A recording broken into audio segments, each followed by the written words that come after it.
지난 특강 시간에 문제를 풀다가 안 풀리는 문제를 만나면 풀릴 때까지 물고 늘어져야 된다고 말씀드렸습니다. 그런데 도대체 언제까지 문제를 물고 늘어져야 할지 궁금증이 생길 것입니다. 그래서 이 부분에 대한 구체적인 가이드를 드리고자 이번 영상을 제작했습니다. 먼저 안 풀리는 문제를 붙들고만 있으면 안 됩니다. 문제만 뚫어지게 본다고 해서 새로운 해답이 나오지 않습니다. 내가 당장 활용할 수 있는 단서들을 동원하세요. 교과서, 참고서, 오답노트, 노트필기 등을 활용하시면 좋습니다. 저는 조금 무식하게 해서 3시간 이상도 고민하곤 했습니다. 그러나 시간적인 부담을 많이 느끼는 학생들에게는 이 방법을 추천드립니다.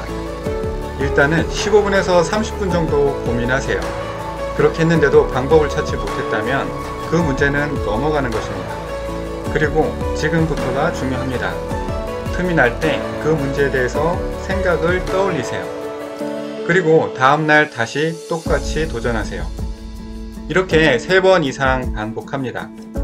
만일 3번을 반복하기 전에 문제가 해결된다면 여러분은 엄청난 성취감을 맛보게 되실 겁니다. 그런데 이렇게 했는데도 해결이 되지 않는다면 추천해드리고 싶은 방법은 물어보는 것입니다. 학교 선생님도 좋고 학원 선생님도 좋습니다. 이 문제를 해결해 줄 사람에게 찾아가서 물어보세요. 그런 다음 그 문제의 집의 해설집과 비교해 보세요. 정확히 일치할 때도 있지만 그렇지 않을 때도 있을 것입니다. 한 문제를 풀 때 해결 방법이 다양하게 있을 수 있다는 경험은 여러분의 문제 해결 능력 향상에 매우 중요한 역할을 합니다.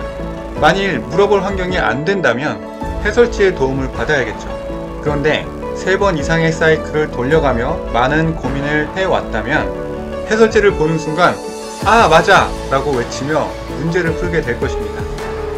하지만 여기서 만족하시면 안됩니다. 해설지를 보고 푼 것이기 때문에 아직 완전히 내 것이 되지 않은 상태이기 때문입니다. 일주일이 지나고 다시 한번 그 문제를 풀어보시기 바랍니다.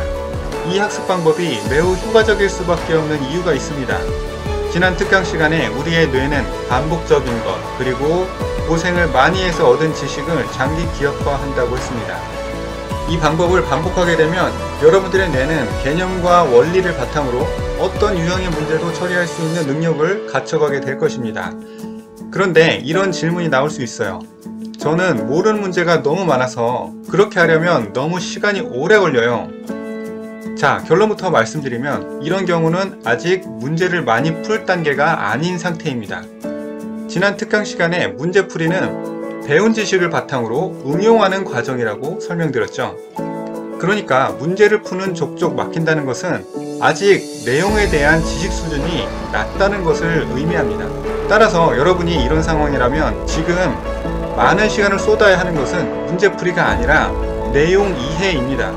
교과서로 돌아가서 내용을 먼저 충실히 학습해야 됩니다. 급한 마음에 적당히 이해하고 문제를 풀어대는 것은 여러분들의 실력 향상에 전혀 도움이 되지 않습니다. 처음에는 다른 친구들은 진도를 쭉쭉 나가는데 나만 뒤처지는 것 같아서 불안할 수 있습니다. 그러나 돌아가더라도 다른 길을 가는 것이 결국에는 가장 빠르게, 가장 완벽하게 목적지에 도달하는 방법이라는 점을 마음에 담아주시기 바랍니다. 힘내세요. 여러분들은 해낼 수 있습니다.